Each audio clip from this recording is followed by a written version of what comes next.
पढ़ रहे हैं वह लेसन है हमारा प्रॉफिट एंड लॉस, लाभ और हानि। देखिए जब किसी वस्तु को हम खरीदते हैं, जब कोई भी वस्तु खरीदते हैं तो खरीदते हैं तो कभी कभी हम उस वस्तु को बेचते भी हैं। बेचने के क्रम में दो बातें होती हैं, या तो लाभ या तो हानि। तो अभी हम उसी लाभ और हानि के बारे में समझेंगे। सबसे पहले जब हम कोई वस्तु यहाँ पे खरीदते हैं, यहाँ पे खरीदेंगे तो खरीदे हुए रेट को हम लोग कहेंगे क्रय मूल्य। क्या कहेंगे? कोई वस्तु हम खरीदते हैं तो उसे क्या कहेंगे? इसी को इंग्लिश में कॉस्ट प्राइस कहा जाता है। क्रय मूल्य को शॉर्ट में क्र देके बूंदा और मुंह देके सुनना लिख सकते हैं। क्र हो गया क्रय मूल्य और मुंह से हो गया मूल्य। जब उसी सामान को खरीद करके जब हम बेच देंगे, गौर से समझिएगा, जब उसी सामान को खरीद करके हम बेच देंगे, बेचे हुए रेट को हम कहेंगे विक्रय मूल्य।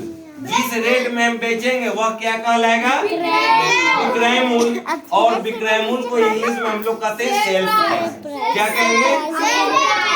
तो ये जो हम खरीदते और बेचते हैं, ये जो खरीदने और बेचने के ये जो क्रम बार बार जारी है, इसमें दो बातें हो सकती हैं, या तो हमको लाभ होगा या तो हानि होगा। यही दो चीज होंगी ना? हाँ, ज्यादातर चांस है कभी लाभ और कभी हानि। लेकिन कभी कभी ऐसा भी होगा कि हम 10 रुपये में कोई सामान खरीदे और 10 में ही बेच दिए, तो चूंकि रेट सेम रह गया तो ना लाभ हुआ और न तो हानि हुआ, न लाभ और न हानि। कभी कभी बराबर भी हो सकता है, लेकिन ज्यादातर केस में 99% केस आपको मिलेगा, उसमें या तो कुछ लाभ होगा या तो कुछ हानि होगा। हानि कब होगा या लाभ कब होगा इसको समझते।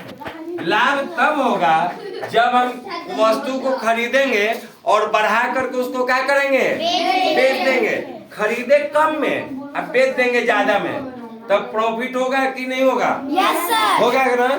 तो देखिए, लाभ को हम लोग प्रॉफिट कहते हैं और लाभ का हमारा फॉर्मूला हो जाएगा विक्रय मूल्य माइनस क्रय मूल्य। यानी बेचे हुए रेट में से खरीदे हुए रेट को घटा देंगे, जो आएगा वही हमारा क्या कहलाएगा? वही हमारा क्या कहलाएगा?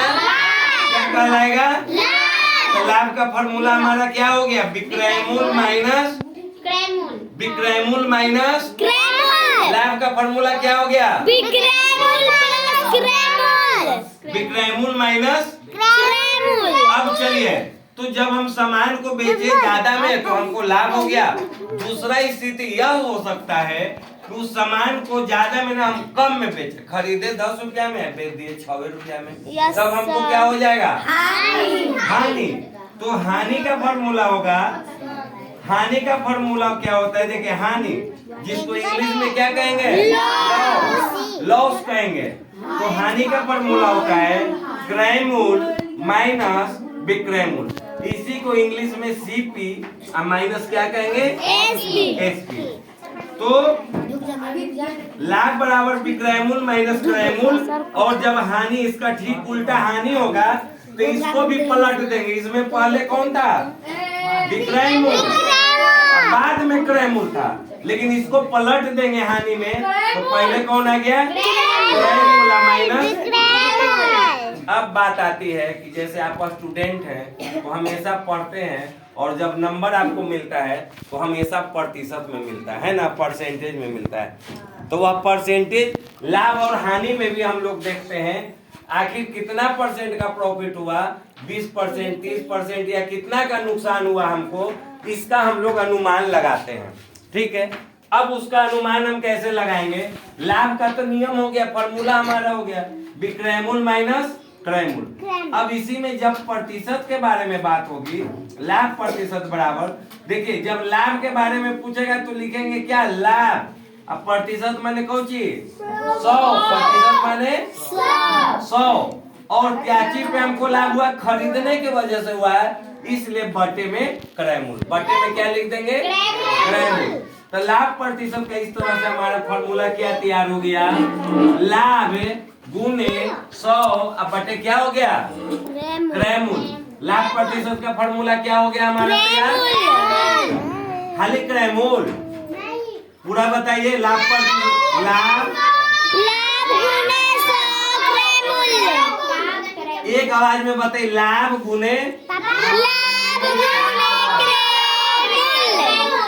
सिमिलरली जब यहाँ लाभ निकाले थे तो लाभ गुने 100 हुआ था। अब जब हानि जब होगा तो परसेंट में जब उसको निकालेंगे तो जब हानि प्रतिशत का लिखेंगे तो हानि गुने 100 बटे क्रैमूल। तो इस तरह से हम लाभ का आकलन निकालेंगे। कभी हानि होगा तो हानि का प्रतिशत निकालेंगे और इसी तरह से यह दुनिया चलता है। आदमी एक अनुमान लगाता है, हर बिजनेसमैन एक अनुमान लगाता है कि हमको प्रॉफिट तो हुआ लेकिन परसेंटेज में कितना हुआ। हर बड़ा व्यापारी अनुमान लगाता है यदि हमको हानि हुआ तो कितना प्रतिशत हुआ। हम लोग छोटे हैं, आप लोग बच्चे हैं, तो आप लोग ये वाला अनुमान लगाते हैं कि हमको लाभ हुआ तो कितना और हानि हुआ तो कितना। लेकिन जब बिजनेस बड़े स्तर का हो तो लाभ नहीं, लाभ प्रतिशत देखा जाता है और हानि की जगह पे क्या देखेंगे, हानि प्रतिशत देखा जाता है। ठीक है, तो ये हमारे इतना एक ढांचा है। समझिए, इंसान को जैसे खड़ा होने के लिए हड्डी होता है, बोन होता है, जिसके बदौलत हम खड़ा होते हैं। ये पूरा लाभ और हानि, ये जो सिस्टम है जितना हम बनाएंगे ये इसी फार्मूला पे खड़ा होगा। यह लाभ हानि का समझिए कि एक ढांचा है, हड्डी है, इसी पे खड़ा होगा और इसी पे यह बनाया जाएगा। ठीक है, तो आप सब लोग समझ चुके हैं? सब लोग समझ चुके हैं? अब आगे बढ़े। एक क्वेश्चन लिखेंगे और उस क्वेश्चन को समझाएंगे आप लोग को।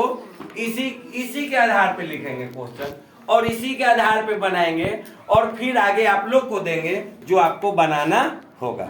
ठीक है, आगे बढ़े हम लोग। चलिए, थैंक यू।